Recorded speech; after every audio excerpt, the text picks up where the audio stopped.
Magandang araw po mga katsibog. Ngayong araw, piniritong isda sa lumbay po tayo. Meron po tayong lumbay, meron tayo na ipiritong isda. Yung mga ingredients po natin: kamatis, sibuyas at asin. Mamajikin lang natin. Tara, simulan na natin. Okay, meron na po tayong napakulong tubig. Lalagay lang po natin yung ating ingredients: asin, sibuyas at kamatis. Hintayin lang po natin magluos. Okay, babalikan lang natin kung luos na. Ayan. Luos na yung luos na yung kamatis natin at sibuyas. Ibubuhos natin yung ating sari-saring isda. May tamban, may golden fish, may galunggong. Pakukuluan po natin ng ilang minuto. 5 minutes later. Okay, pagkatapos ng ilang minuto na pagpapakulo ko natin, ilalagay na natin yung ating gulay na lumbay. Papatakan din natin ng mamajikin natin. Pakukuluan lang natin ulit ng ating lumbay ng ilang minuto.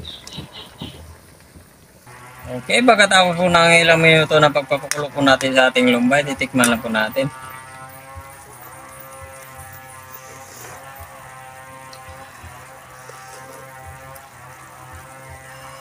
Sibugan na. Okay mga katsibog, luto na po yung ating piniritong isda sa ating lumbay na may kamatis. Magkasal muna tayo bakit ngayon.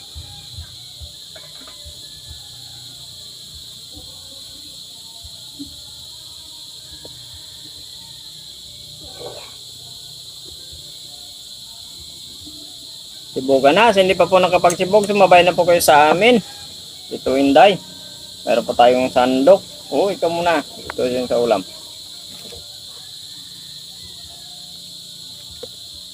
Usok pa yung kanin.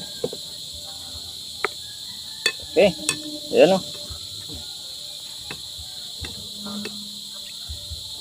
Ayan.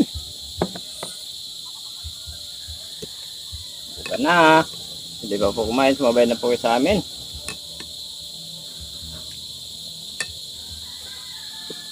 Ayan o. Wow. Sari-saring isda. Ang ulam natin ngayon. Ayan o. Sarap ng sabaw. Malinam na siya kasi yung isda natin pinirito. First bite.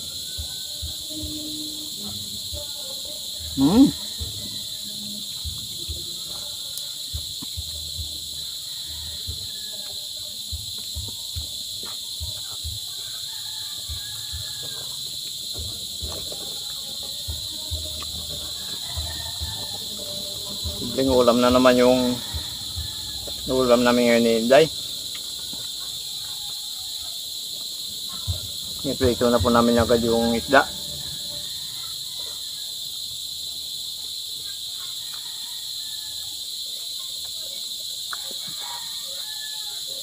Bagay na bagay siyang iprito tapos lagyan ng lumbay.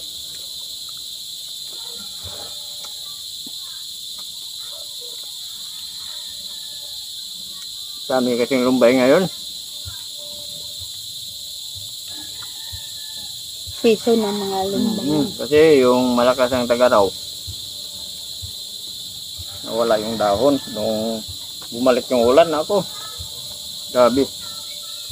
Biglang sulputan yung mga talbot ng lumbay saka yung mga damo.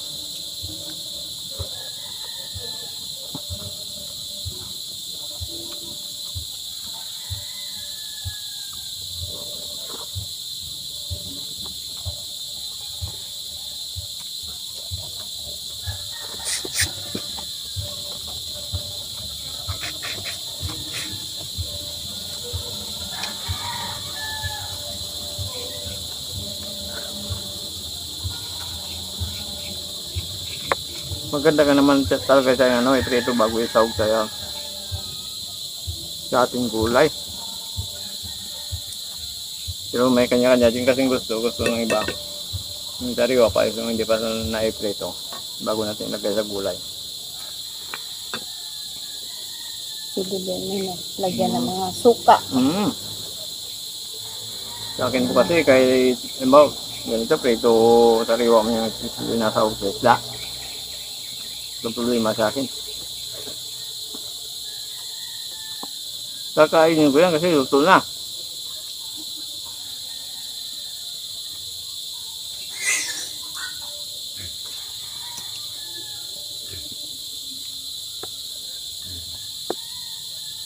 Iba talaga kung mayroong sabaw. Hindi siya mahirapan nununukin. Ano ba eh?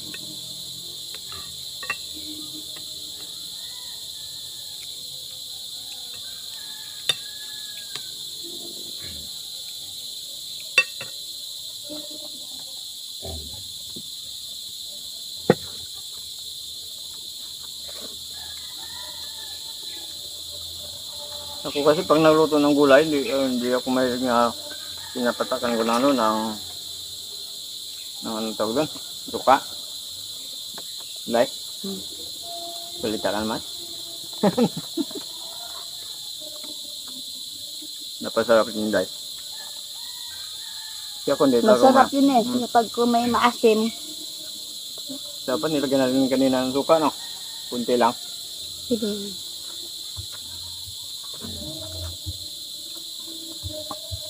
Pero okay na rin. Meron naman siyang kamatis.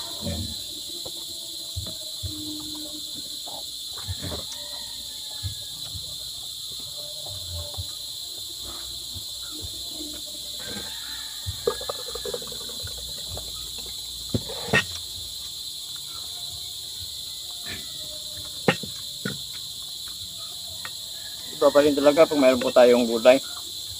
Baga sa mabigat sa tiyan. Matagal tayo magutom.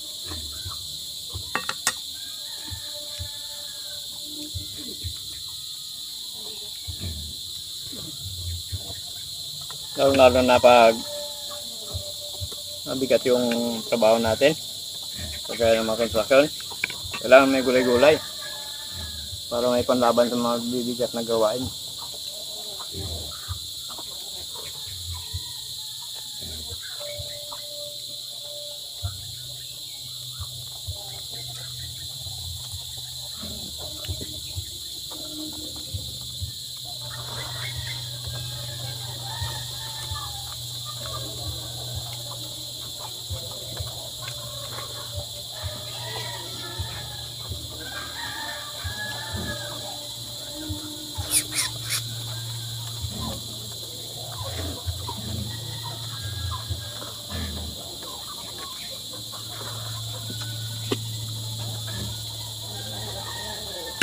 Wala pa naubos ng sabaw.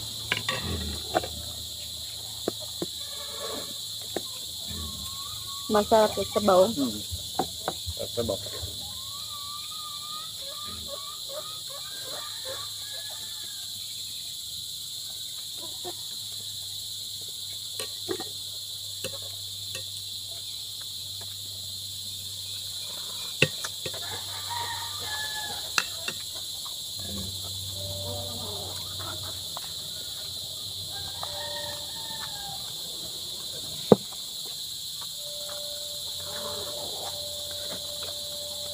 Di ba tayo may? Bangat lang tayo.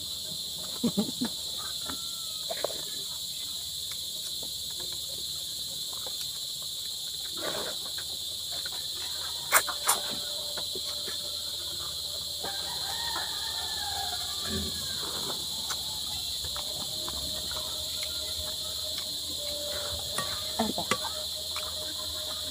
Buhay pa ba?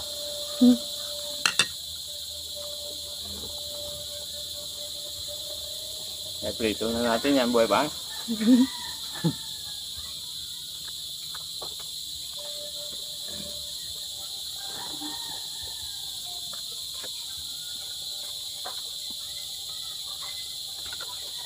Suwabe yung lasa.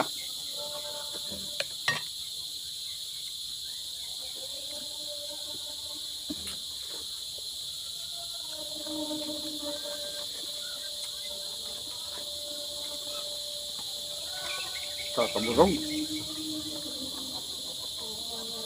Kakabusog yung gulay. Pangkabaw.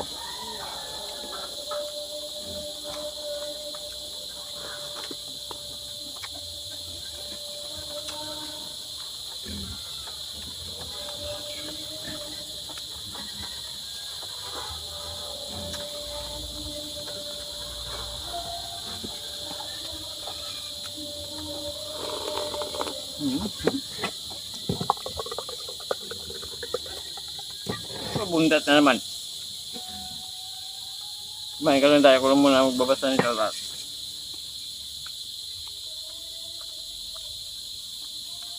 Saka ba ko nga bubunot? Hindi.